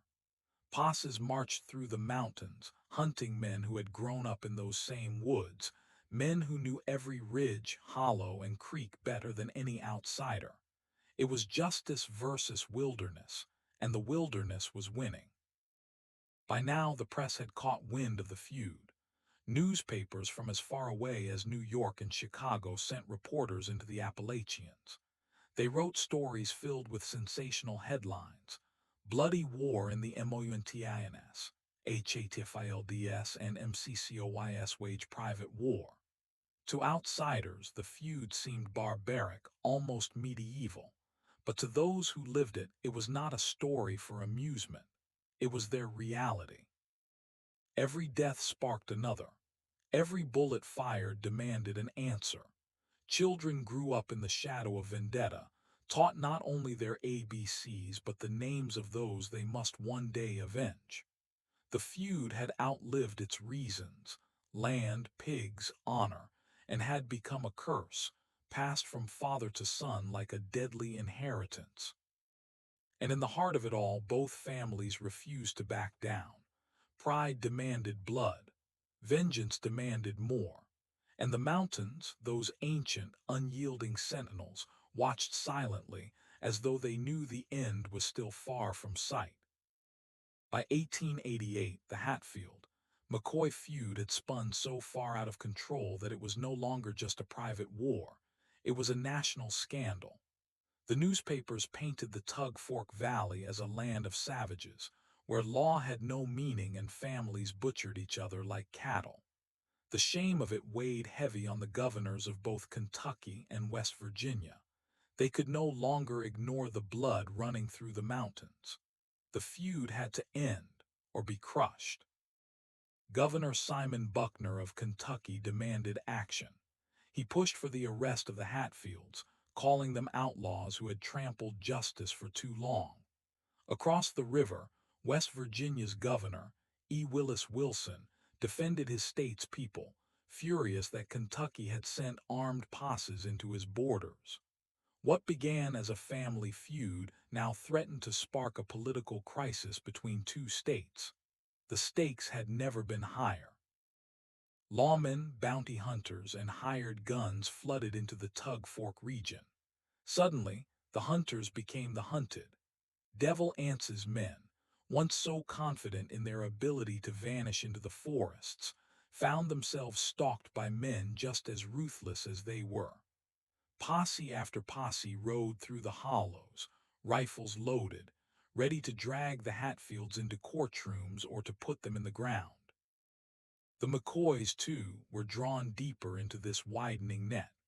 Randall McCoy, bitter and hollow-eyed, threw his support behind the manhunts. To him, this was divine justice finally descending upon Devil Anse and his kin. But to the Hatfields, it was proof that the government had chosen sides, that the law itself was now a weapon of the McCoy family. The most dramatic clash came in 1888, during what became known as the Battle of Grapevine Creek. A posse of Kentucky lawmen and McCoy allies ambushed Cap Hatfield, Jim Vance, and several of Devil Anse's men. The mountains echoed with gunfire as bullets tore through trees and rock. By the time the smoke cleared, Jim Vance, Devil Anse's uncle and one of the feud's most violent instigators, lay dead. His blood soaking into the dirt was a devastating blow, not just to the Hatfields' strength, but to their pride. The message was clear. The law was no longer a distant threat. It was here, with rifles and warrants, determined to break the feud once and for all. Yet, even as the law tightened its grip, neither side truly surrendered. Devil Anse retreated deeper into the mountains, still commanding loyalty from those who believed his cause was righteous. Randall McCoy clung to the hope that finally, after years of loss, the tide was turning in his favor. But deep down, everyone knew the truth. This was no longer about pigs, pride, or even family honor. It was about survival, and the feud, like a wounded animal, was at its most dangerous when cornered. The noose was tightening. The final reckoning was near. By 1889, the Hatfield-McCoy feud had finally been dragged out of the shadows of the Tug Fork Valley and into the blinding light of America's courts. The violence had spilled too far, touched too many, and embarrassed too many politicians to be allowed to continue. For the first time in decades, the feud would not be fought with rifles and ambushes, but with gavels, judges, and cold iron bars. The arrests were swift and brutal. Posses stormed into Hatfield territory, dragging men from their beds at gunpoint, shackling them in chains, and hauling them across state lines. The newspapers devoured every detail, splashing sensational headlines across the nation. The feudists faced justice. America watched with morbid fascination as the most infamous family war in history entered its final act. At the center of it all stood Ellison Cotton Top Mounts, the illegitimate son of Ellison Hatfield. who had been executed by the McCoy boys years earlier. Cotton was accused of firing the shot that killed Eleuthère McCoy during the Bloody New Year's raid. Whether he was truly guilty or simply the easiest scapegoat mattered little. Someone had to pay. The courtroom was packed shoulder to shoulder, the air thick with tobacco smoke and whispered curses as jurors delivered their verdict. Cotton was sentenced to death by hanging. When the day of execution arrived in 1890, the gallows drew a crowd of thousands. Farmers, miners, townsfolk, people who had never once set foot near the feud, traveled miles to watch the spectacle. As the noose was fitted around his neck, Cotton pleaded with the crowd, his voice trembling. "They made me do it. The Hatfields made me do it." Moments later, the trapdoor fell, and his body swung lifeless in the cold wind. It was a chilling moment, not just for the Hatfields but for the entire region. For the first time, blood had been shed not in secret ambushes or midnight raids, but in the name of the law. The execution was meant to send a message. The feud was over, and the government had claimed the final word. Other Hatfield men faced prison sentences, ranging from years to life behind bars, for their roles in the violence.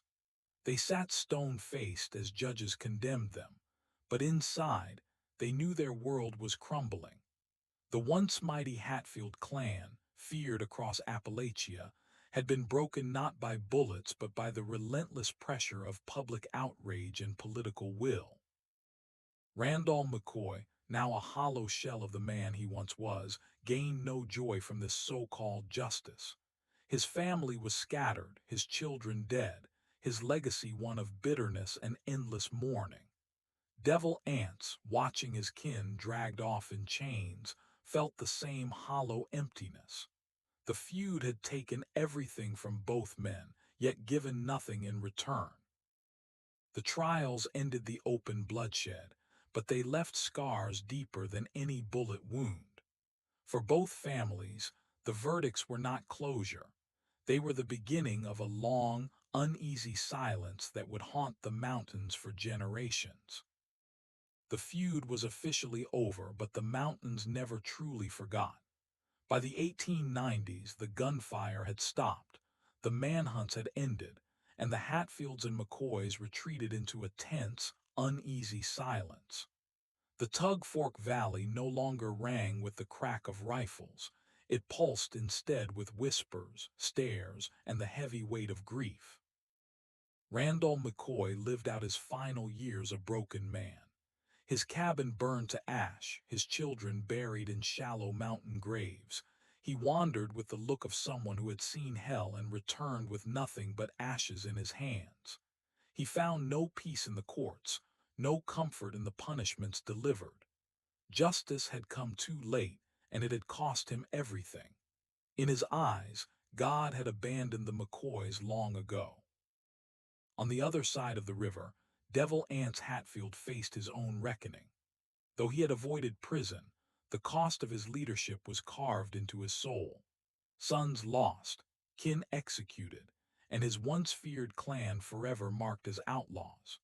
In a stunning twist that few saw coming, Devil Anse was baptized in the Tug Fork River in 1911, standing waist-deep in the water where so much blood had once flowed.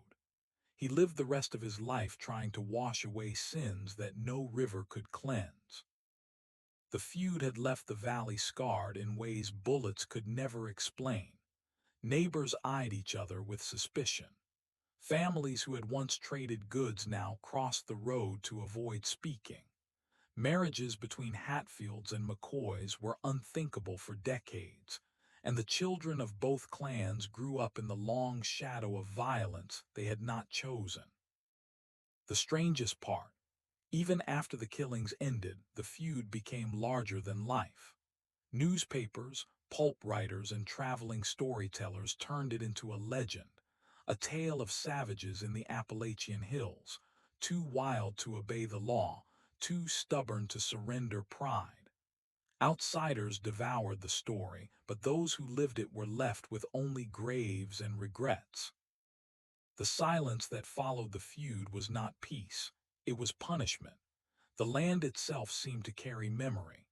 At night, the wind through the hollows sounded like the echo of gunfire.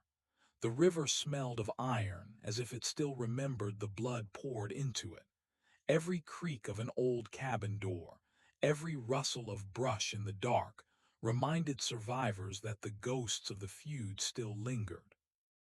And yet beneath the pain, something remarkable was happening. Both families, too weary to fight, began to fade into ordinary life. Some Hatfields became farmers. Some McCoys became miners. The legend lived on in print and rumor, but the people themselves tried desperately to step out of its shadow. The feud was not just over, it had transformed into myth. But myths, as history has shown, never truly die. By the dawn of the 20th century, the Hatfield-McCoy feud had slipped from living memory into something far more enduring. Legend. What began with a stolen pig and pride spiraling out of control became a symbol of America's darkest obsessions: greed, vengeance, and the dangerous weight of family honor. The newspapers had already immortalized them, painting the Hatfields and McCoys as hillbilly warriors locked in endless savagery. But the truth, whispered by those who survived, was far more haunting. These were not wild men. They were ordinary people who surrendered their humanity to anger. They were fathers and sons who became executioners, mothers and daughters who became victims of a war that should never have been. Even after the last bullet was fired, the feud cast a long shadow. The name Hatfield and the name McCoy became curses and warnings. Teachers told children in hushed voices, "Don't grow up like them." Preachers thundered from pulpits, using the feud as proof of what happens when man abandons forgiveness. And storytellers, hungry for drama, turned the families into America's cautionary tale. But here's the cruel twist: the legend outgrew the truth. For decades, comedians and writers painted the feud as a joke, portraying the families as backward hill folk too stubborn to quit fighting. The real story, the grief, the broken fathers, the shattered mothers, the children buried in shallow mountain graves, was buried under punchlines. The tragedy became entertainment. Yet the blood still spoke. Descendants carried it like an unshakable burden. Some tried to deny the past. Others wore it like a brand. It took nearly a century for both clans to finally attempt reconciliation. In 1979, they shook hands on live television. In 2003, they signed a formal peace treaty, smiling for the cameras while standing on the very ground where their ancestors once traded bullets. But the question lingers: was peace truly made, or did the ghosts of Tug Fork simply grow tired of waiting? Today, the Hatfield-McCoy feud stands not just as a chapter of Appalachian history, but as a mirror. It warns of what happens when pride outweighs reason, when revenge replaces forgiveness, when family becomes a weapon instead of a bond. And in that way, the feud lives on, not in bullets, but in the cautionary tale it carved into America's soul. Because here's the truth: dynasties rise and fall, wealth and power shift, but the poison of hatred is timeless. The Hatfields and McCoys may have put down their guns, but their story echoes in every modern scandal, every political rivalry, every family torn apart by greed and pride. The feud never truly ended. It simply changed its face. And as long as humanity clings to vengeance, the ghosts of the Hatfields and McCoys will always walk among us.